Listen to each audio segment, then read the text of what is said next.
Muy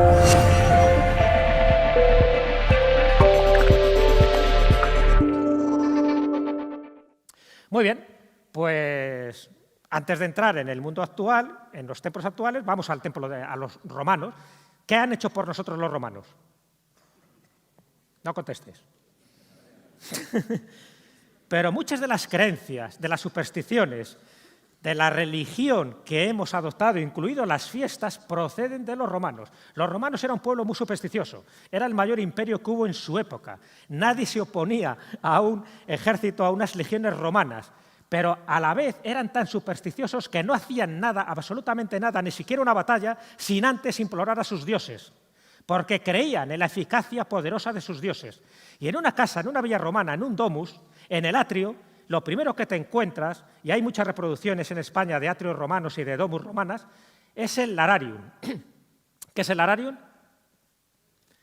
Donde se adora a los dioses lares.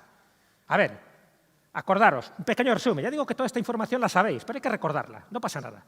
Los romanos, dentro de sus dioses mayores, no vamos a entrar en los dioses mayores, no vamos a entrar en toda su parafernalia de dioses, vamos a entrar en los dioses menores. Tenían 3 dioses menores principales. Los dioses lares, los manes y los penates. ¿Os suena? Vale. Voy a centrarme solo... Los penates eran los dioses de la despensa. Hombre, la despensa, el grano, el trigo, en fin, había que cuidarlo aquello y tenían sus dioses domésticos específicos. Pero los dioses lares, el lararium, no sé si fijáis aquí, ¿veis? Aquí se entraría, ¿veis el lararium? No sé si se enfoca con lo rojo. No se ve ahí. Bueno, ¿veis el lararium? Que sería esta parte de allí.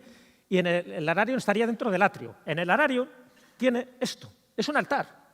Es un altar imprescindible. Ningún romano de bien y de pro podría prescindir de un lararium. El lararium, que es el altar donde están sus dioses lares, sus dioses protectores, la diferencia con los dioses manes, que son los dioses de los antepasados, de los muertos que todavía sigue protegiendo a la familia, al hogar, pues en el lararium tienen esto. ¿Os habéis fijado en esto? Pero muchas veces no nos fijamos en los detalles. Los lares son los que están al lado, con una cornucopia, es el cuerno de la abundancia, ¿vale? El que está en el medio es el genio doméstico, el genio del hogar. Las ofrendas las tenía que hacer el pater familias en representación a toda la familia. Y abajo está el genius loci, la serpiente, el genio del lugar, la parte más cosmotelúrica. Porque el genius loci es el genio que habita en un lugar determinado, no 100 metros más allá, en un lugar determinado. Y aquí es donde se les ofrecía incienso, se les ofrecía comida, se les ofrecía de todo, porque había que tenerles contento, porque los dioses lares son los que te iban a proteger de cualquier incidencia doméstica, cualquier enfermedad, cualquier problema que tuvieras. Eran los dioses lares y creían firmemente en ellos. Y estoy hablando de los romanos, de las legiones romanas, que no tenían ningún tipo de problema en cortarte la cabeza con la gladius si contravenía sus normas. Era un pueblo muy supersticioso, pero supersticioso porque por su experiencia sabían perfectamente que si no tenías a bien a estos dioses protectores, cambiaba la polaridad y entonces podían ser dioses vengativos. Fijaros, habéis visto seguro que muchos museos, habéis ido incluso pues, a conferencias donde se ha hablado de los romanos. Habéis visto que esto es una tumba típica romana. ¿Os habéis fijado por qué aparece una D y una M en estas tumbas, en el epitafio de las tumbas romanas?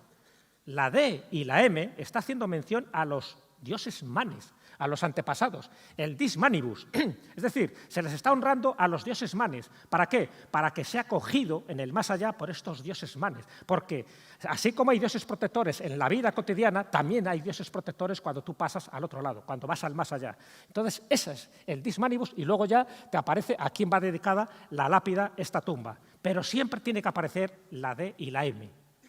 Porque es la ofrenda, es la forma de consagrar a ese espíritu precisamente para que tenga un buen viaje hacia el otro lado.